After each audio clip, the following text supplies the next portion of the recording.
Rumah Sakit Umum Pusat Muhammad Hussein Palembang menonaktifkan sementara seorang konsultan spesialis anestesi berinisial YS setelah terlibat dalam kasus dugaan penganiayaan terhadap peserta program pendidikan dokter spesialis PPDS.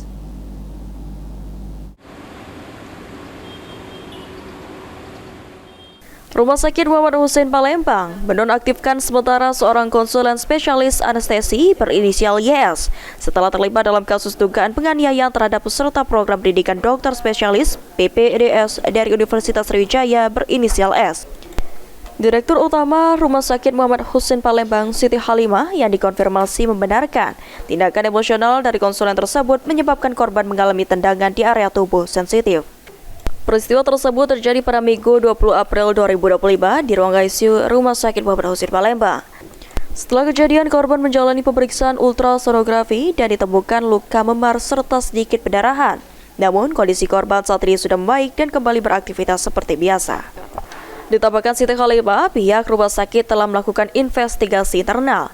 Dari hasil pemeriksaan, konsulen YS mengakui perbuatannya penganiaya PPDS.